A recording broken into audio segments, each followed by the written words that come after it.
انطلق اليوم الاثنين 4 نوفمبر 2024 منتدى الحضري العالمي في دورته 12 بالقاهرة.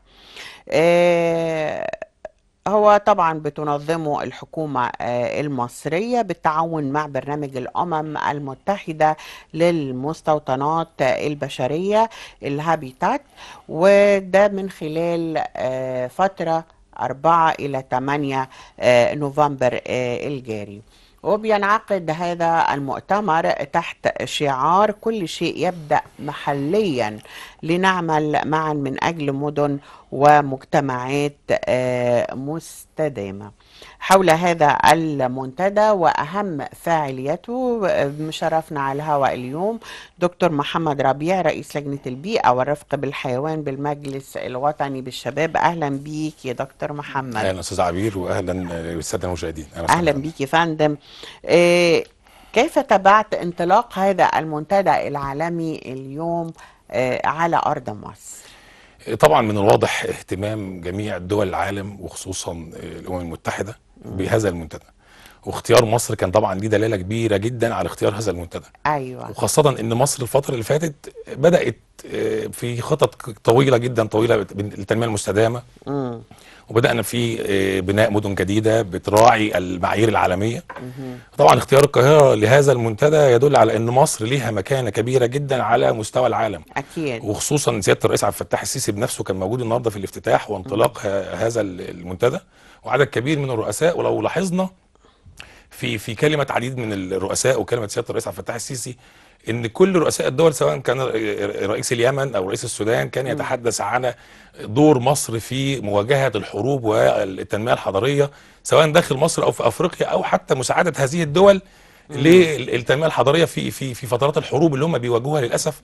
في أيوة. حروب ضارية، وسيادة الرئيس طالب مم. ان يكون في وقف وخطوة جادة لوقف هذه الحروب ومساعدة دول اليمن ودول السودان وفلسطين الحبيبة. طبعا كل هذه بتأخذ وبيبقى في نزيف مم. على هذه الأراضي العربية. نتمنى أن يكون فعلا زي ما سيادة الرئيس وجه أن يكون في وقف لهذه الحروب، ونبدأ من أول وجديد إعادة إعمار هذه الدول، وخاصة ان دايما مصر بيسند اليها اعاده الاعمار، وده شفناه في سوريا وشفناه في المهام عدن. الصعبة مصر دايما المهام الصعبه بيسند دايما إليها حضرتك الحقيقة، عارفه ان المهام احنا الصعبة. مصر دايما بتكلف واحنا قدها، مم. وفخامه الرئيس عبد الفتاح السيسي لا يتوانى وما بيتاخرش عن اي حد في اي مساعدات باي شكل من الاشكال. جميل. دكتور محمد، حضرتك كنت ضمن فريق الإعداد والتحضير لهذا المنتدى. كيف تم التحضير وكنتم حريصين على إيه؟ والله في البدايه انا بحب اشكر دكتور وائل الطناحي رئيس الامين العام للمجلس الوطني للشباب، والدكتوره دليله، لان احنا توجيهاتهم دايما والتعامل مع المؤسسات والوزارات مم. هي اللي بتوصلنا للثقه اللي احنا وصلنا لها النهارده، مهم. وخاصه مهم. لما تواصل معاها مكتب الفريق احمد خالد، وانا بوجه له كل الشكر من خلال حضرتك، مم. ان هو فعلا كان واثق في المجلس الوطني للشباب وفي شباب المجلس الوطني للشباب.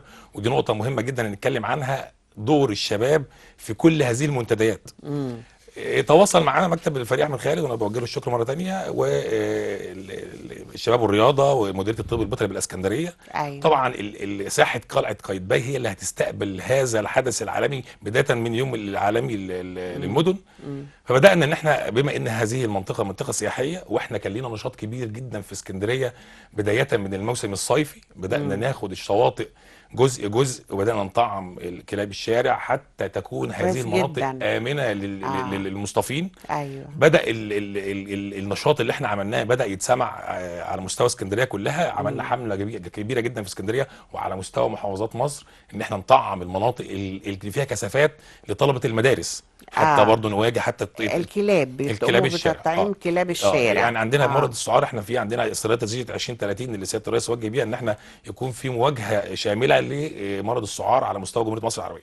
فاحنا كويس. دايما بنتوجه للمدن السياحيه. اسكندريه بدانا في الصيف، ثم المدارس، ثم مكتب الفريق احمد خالد وجهنا ان احنا نتعامل مع كلاب الشارع الموجوده مم. في منطقه القلعه. طبعا دي منطقه هتستضيف حدث كبير، مم. لازم يكون عندنا ارشادات امتى؟ وملصقات. كانت قبل المنتدى بحوالي اسبوعين بالظبط. ايوه. نزلنا مع ليه في عيننا المكان. الاسكندريه في قلعه قايتباي. عيننا ايوه. المكان، بدانا نحط الارشادات. كان ايوه. معانا فريق عمل، بدانا ناخد الكلاب الشارع نطعمها، نحط الاير تاج، ونبدا ننشر ثقافه تطعيم الكلاب، ان الاماكن دي الارتاج اللي هي امنه. العلامة اللي بتكون على علامه اذن حضرتك لو الكلب. نزلتوا هتلاقوا برضو في المنطقه هنا ده في يعني القاهره لما المواطن مثلا يشوف علامة بلاستيكية على اذن الكلب، ده معناه ان هو كلب يعرف ان هو متطعم امن ومطعم. وآمن من وده السعار. بيحصل كويس. دوريا بكل اه. سنه يعني. بنوجه الشكر لوزير الزراعه اه. وجميع النقابات الاطباء البيطريين ومديريه الطب البيطري. امم. وفي ناس كتير جدا من منسقين العمل المجتمعي، مش عايز انسى حد بس، لكن اه. كلهم على ايوه. مستوى جمهوريه مصر العربيه احنا على جروبات بنتواصل. امم. اي مشكله في اي منطقه بنحاول ان احنا نحلها. وفي تعاون جامد جدا من الدوله، لان استراتيجيه الدوله واضحه وصريحه في اه. هذا الامر. تمام. طبعا الشباب دول بقى يعني لا غنى عنهم، وهم بنقول الدينامو لأي حدث محلي أو حدث عالمي مهم، كالمنتدى الحضري العالمي المقام على أرض القاهرة أو أرض مصر في مدينة القاهرة على وجه التحديد في نسخته 12. كلمني عن مشاركة الشباب، وخصوصا مشاركتهم طبعا في قضايا مهمة جدا، وهي قضايا التغير المناخي، وهي طبعا أحد المحاور الهامة في هذا المؤتمر. يعني احنا لو بدأنا مم. هنقول ان الشباب دول منجم ذهب. احنا عندنا في ما مصر شاء الله. 60% من سكان الشباب مصر شباب. طبعا طبعا. الموارد البشريه دي في دول ما عندهاش العدد ولا الكثافات دي. ده حقيقي. فاحنا عندنا استغلال امثل يعني سياده الرئيس في منتدى الشباب العالمي في شرم الشيخ مم. كان الاهتمام الاول والاخير للشباب. طبعا. ووجه معاليه بحاجات كتير جدا يعني قايم بها مجتمع المدني، مؤسسات الدوله، ده الوزارات، حقيقي. ان هم يقوموا بتنميه الشباب وتثقيفهم وتدريبهم. الاكاديميه الوطنيه للتدريب طبعا. عندنا في المجلس الوطني للشباب، وفي مؤسسات كتير بتقوم بده. مم. ايه الهدف من ان احنا يكون الشباب عندنا رقم واحد؟ ان عندهم قدره على الابداع، قدره على التطوير، قدره على التخطيط، مم. قدره عندهم فتره طويله يقدروا ينفذوا كل الكلام ده. احنا لو اتكلمنا على شباب في سن ال 25 وال 30 سنه، لما يحط خطه ويبدا هو بنفسه ينفذها ونديله الثقه دي ويتشارك مع مؤسسات الدوله والوزارات، كل ده يؤكد على ان هو عنده الثقه، مم. هينفذ، هيلاقي مم. خطه ينفذها، هنهتم بافكاره. اول ما ينفذ هيلاقي فيه بعض السلبيات بتظهر له، هيشتغل عليها ويحولها الى ايجابيات. هيلاقي ايجابيات بتظهر له، هيبدا يشتغل عليها ويطورها وينميها. الثقه اللي وصلت له دي هي اللي هتخليه في يوم من الايام في مناصب. والنهارده ده بنشوفه في بعض المحافظين وبعض النواب المحافظين وبعض الاماكن الهامه في الدوله، حقيقي ان الشباب قيادات هم وكوادر شبابية رقم في واحد. كل الجهات والمؤسسات الحكومية، ومتمكنين وأصحاب قرار. ده شيء جميل جدا. لذلك آه. التغير المناخي لو كان الشباب مش موجودين ومش عامل اساسي فيه، التغير المناخي عايز وقت طويل ان احنا نواجهه، مم. وخصوصا في المدن والتخطيط الجديد للمدن. أيوه. وكل ما يحدث في محيط المدن لازم يكون في شباب، وده لا ينفي مم. وجود الخبرات، هم الاساس. تمام. فلازم الدوله بتحاول بمؤسساتها كلها يكون في مزج ما بين الشباب والخبرات، حتى نصل الى استراتيجيه 2030 واستراتيجيه 2050 اللي هي استراتيجيه المناخ.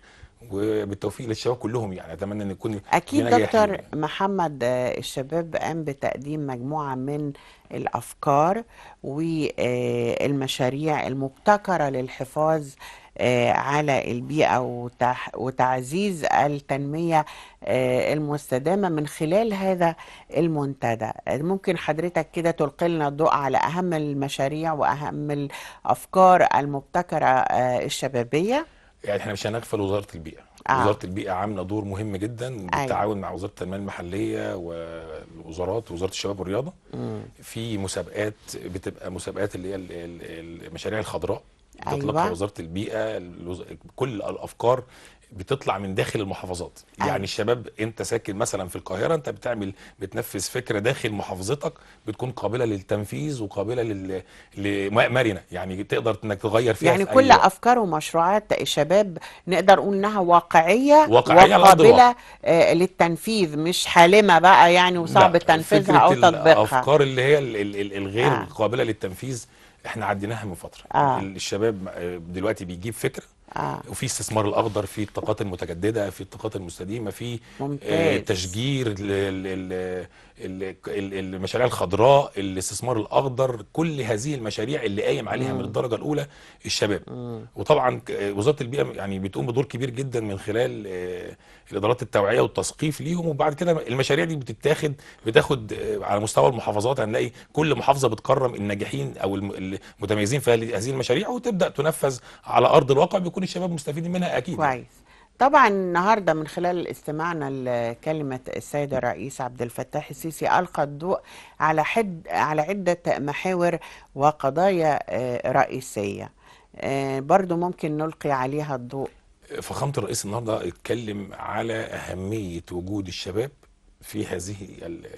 المنظمات مم. وهذه المنتديات وهذا العمل. الشباب زي ما قلنا طاقة كامنة، لازم يكون هم ليهم دور أساسي. رقم اتنين، وقف الحروب اللي موجودة على مستوى العالم، أيوة لازم فعلا. يكون في وقفة جادة من الأمم المتحدة مع مثل هذه الحروب، حتى إن احنا نحاول بقدر الإمكان نعيد إعمار هذه الدول. مم. مصر ليها دور ريادي في هذا الامر. مم. فاتمنى ان كلام سيد الرئيس النهارده واطلاق استراتيجيتين، استراتيجيه الوطنيه للمدن واستراتيجيه الوطنيه للتحضر للاخضر. الاستراتيجيين دول سياده الرئيس وجه بان هم ينطلقوا النهارده مع بدايه المنتدى الحضري العالمي. اتمنى ان الاستراتيجيات تاخد حيز التنفيذ وتحقق نجاحها والمرجو منها بتوجيهات مع فخامه الرئيس عبد جميل. الفتاح السيسي. سؤال بيطرح نفسه طبعا بمناسبة هذا المنتدى العالمي، وهو كيف نحسن جودة الحياة في المدن وتقليل الأثر البيئي يا دكتور محمد؟ والله في حاجات كتير بتتعمل، وفي تجارب على مستوى العالم حصلت. يعني انا في تجربه في سنغافوره هقولها. بس اولا ان احنا لما نيجي نتكلم على المدن النهارده، لو لاحظنا المدن الصناعيه بتبقى موجوده بعيدا عن العمران. فعلا. يعني النهارده مثلا في المدن التخطيطات التخطيطات والمخططات الجديده الجديدة للمدن لازم الجديدة. يكون بعيد عن اه. العمران، حتى ما ينفعش ان احنا ابني مدينه صناعيه بجوار المدن الحديثه، وخصوصا اي. ان في تنميه مستدامه، في اثر البيئي، في تقليل البصمه الكربونيه اي. ونسبه الكربون والاحتباس الحراري. لازم يكون كل هذه المدن في التخطيط العمراني ان تكون بعيدا عن المدن التي يأهلها السكان. استخدام طاقات بديله، يعني نلاحظ النهارده مثلا في مدارس التعليم الفني في عندهم قدره كبيره على تصنيع الخلايا الشمسيه. دي طاقه مهمه جدا. مصر طبعا. عندنا احنا جونا يعني ما الطاقة ينفعش ان احنا ما الجديدة نستخدمش هذا. والمتجددة. طاقه الرياح، لو اه. حد بيسافر الغردقه او شرم الشيخ هنلاقي ده موجود على ارض مصر. وده من الحاجات اللي ميزت مصر لاختيارها لهذا المنتدى العالمي، ان احنا مهم. بنستخدم طاقات متجدده. تشجيع فخامه الرئيس عبد الفتاح السيسي لمبادره تحويل سيارات البنزين الى سيارات غاز طبيعي، ووجود حاليا سيارات الكهرباء.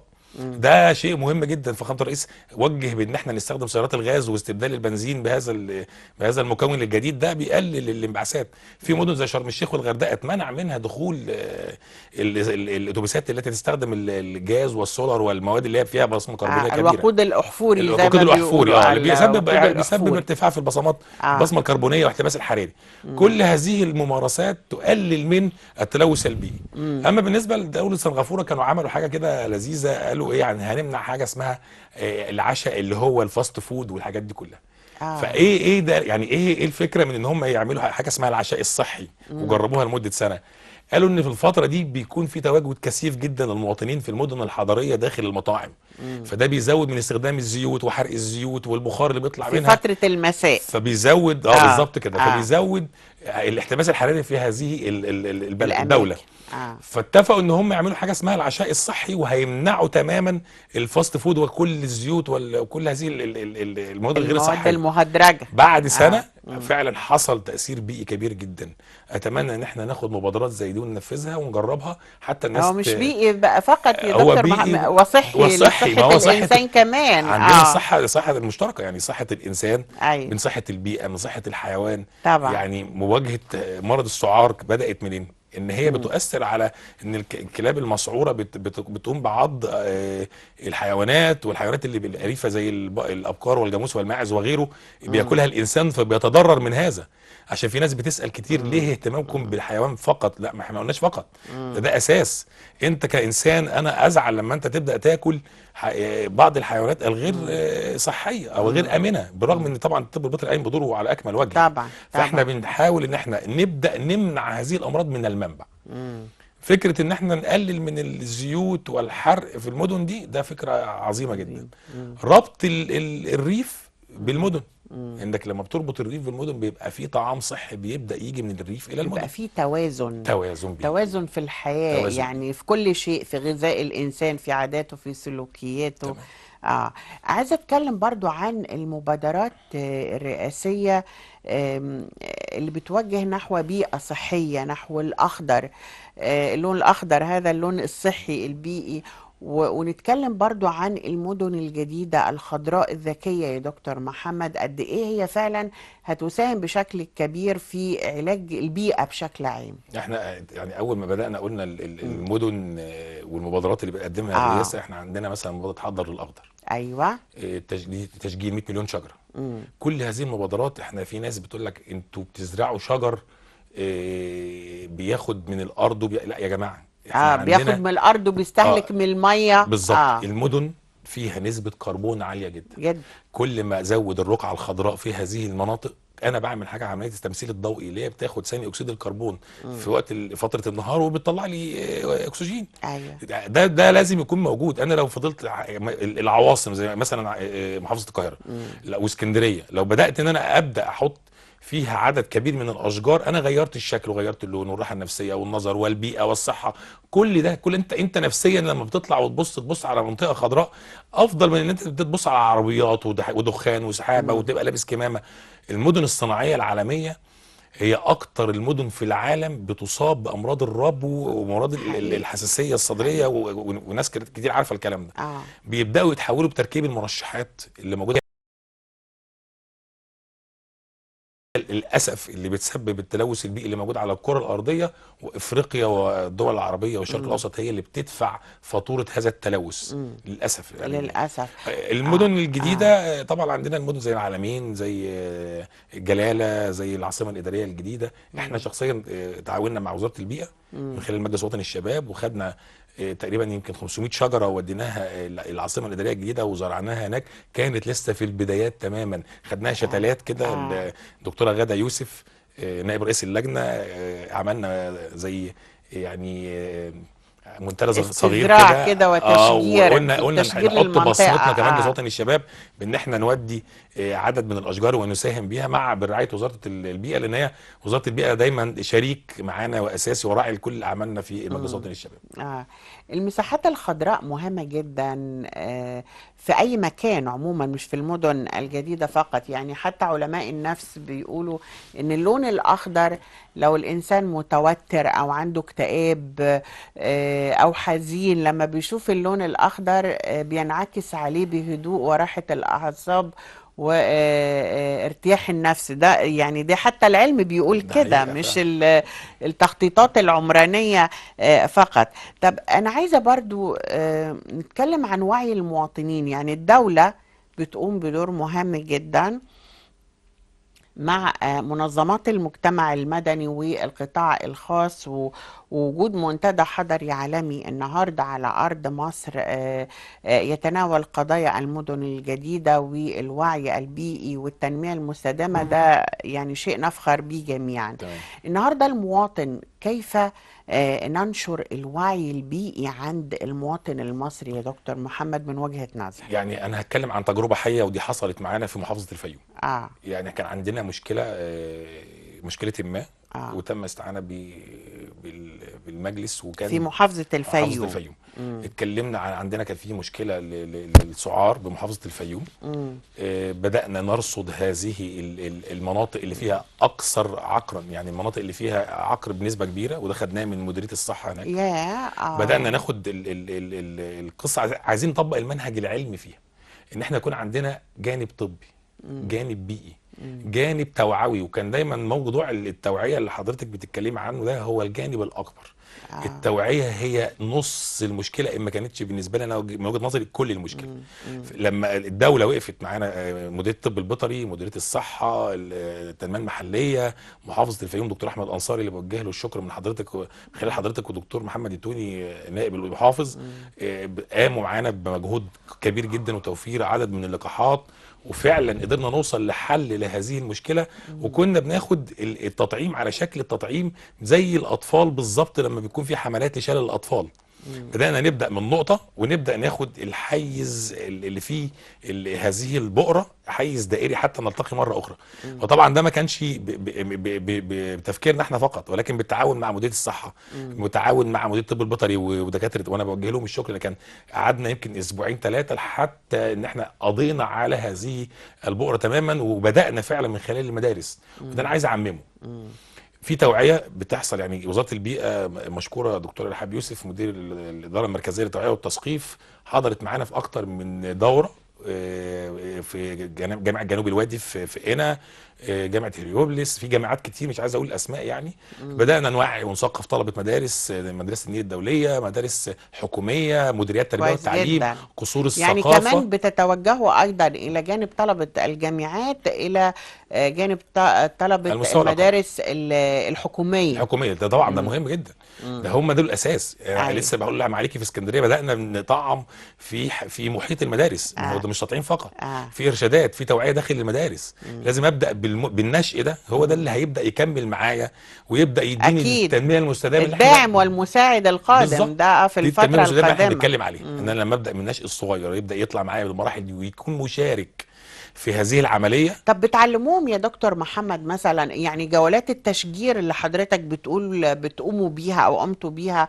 في بعض المدن الجديدة، ليه مش بتصطحبوا وفود مثلا من طلبة المدارس يكونوا معاكوا ويتفرجوا ده ويشوفوا بيحصل. ويزرعوا بإيدهم؟ بيحصل. ده جميل اه جدا، بيحصل يعني في نعلموا قيمة اه التشجير وقيمة اللون الأخضر والحفاظ على في البيئة.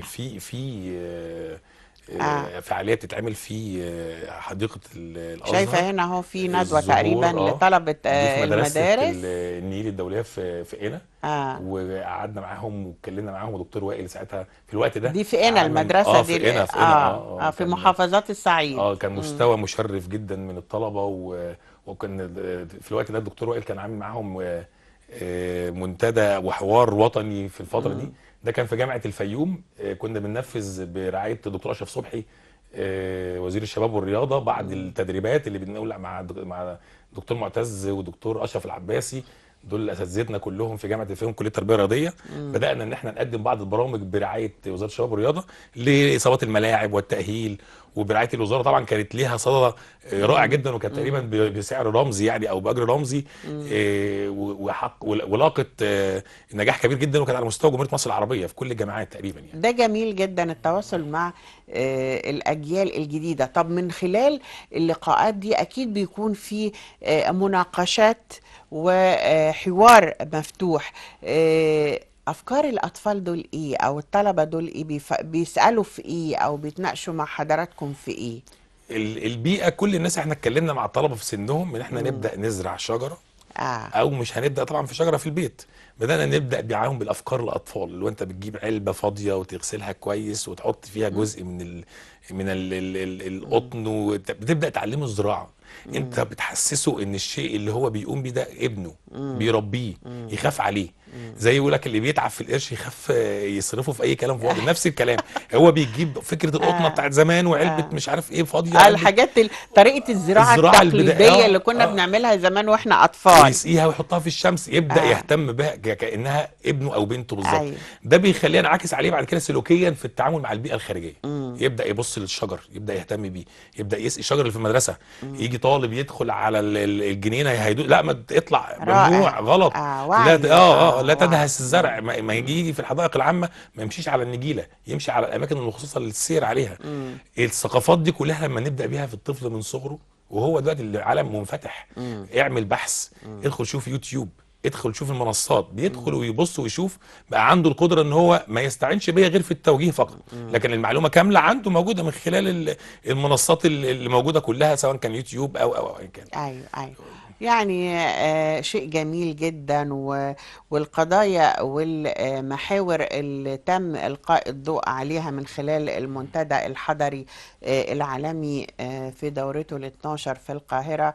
هو طبعا حدث عالمي، وجميل ان يتم اختيار القاهرة مصر أم الدنيا لإقامة هذا المنتدى. وجميل أيضا الموضوعات والقضايا اللي تم إلقاء الضوء عليها للحفاظ على البيئة في ظل المتغيرات المناخية الخطيرة اللي بيعاني منها العالم النهاردة.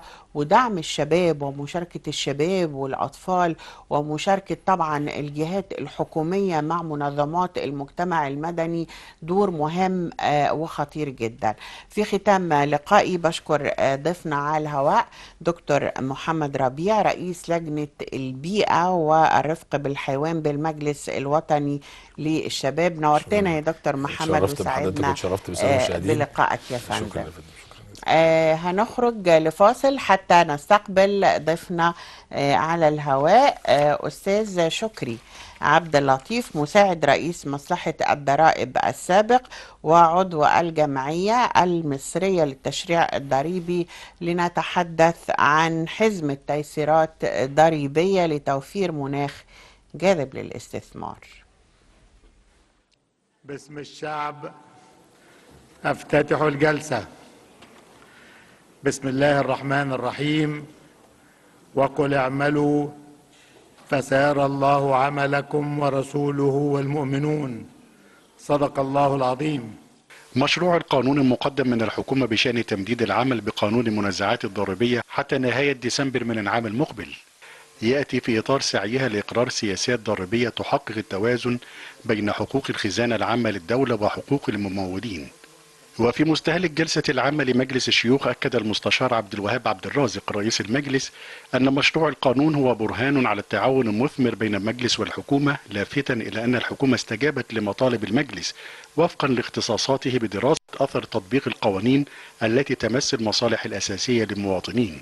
هذا المشروع بقانون هو ثمرة إعمال المجلس لاختصاصه في دراسة الأثر التشريعي للقوانين التي تمس المصالح الأساسية للمواطنين، ذلك الاختصاص المقرر بالمادة 62 من اللائحة الداخلية للمجلس، حيث جاء مشروع القانون المعروض علينا اليوم استجابة من الحكومة لتوصيات لجنة الشؤون المالية والاقتصادية والاستثمار بالمجلس إبانة تقصيها الأثر التشريعي للقانون رقم 153 لسنة 2022. عقب ذلك تم استعراض تقرير لجنة مشتركة من لجنة الشؤون المالية ومكتب لجنة الشؤون الدستورية والتشريعية بمجلس الشيوخ، والذي شدد على أهمية قيام الحكومة ممثلة في وزارة المالية بدراسة سبل وآليات استخدام الوسائل الإلكترونية في تقديم وتسجيل طلبات إنهاء المنازعات الضريبية بما يتماشى مع التحول الرقمي الشامل الذي تتبناه الجهات المختصة، ولضمان الكفاءة وسرعة الإنجاز. ويهدف القانون إلى تعزيز الثقة وجذب الاستثمارات وتجسيد مساندة الحكومة للأنشطة الاقتصادية وتحفيز الإنتاج. وينص القانون الحالي على جواز إنهاء المنازعات الضريبية القائمة أو التي تنشأ أمام جميع المحاكم على اختلاف درجاتها ولجان الطعن الضريبي والتوفيق والتظلمات بين مصلحة الضرائب المصرية والممولين أو المكلفين الناشئة عن تطبيق أحكام قانون الضريبة على الدخل وغيره من القوانين الضريبية التي تقوم المصلحة على تطبيقها، وذلك من خلال تشكيل لجنة أو أكثر يصدر بتشكيلها قرار من وزير المالية. من جانبه قال المستشار محمود فوزي وزير الشؤون النيابية والقانونية والتواصل السياسي إن فكرة قانون إنهاء المنازعات الضريبية جاءت لتمثل آلية ميسرة لحل الخلافات والمنازعات الضريبية بعيدا عن طرق التقاضي والمحاكم. هذا التشريع فرصة للدولة وفرصة للممول إن هو ينهي المنازعة الضريبية بإجراءات مختصرة. وطبعا الزملاء أشاروا لمسألة التقديرات الجزافية ولمسألة الطلبات الإلكترونية. طبعا بوجه الشكر للجنة المشتركة على توصيتها القيمة بشأن الطلبات الإلكترونية. تمديد العمل بقانون المنازعات الضريبية يتيح الفرصة أمام الحكومة والسلطة التشريعية لإيجاد آليات مبسطة لسرعة الفصل في المنازعات للتيسير على الممولين وتحفيز الاستثمار.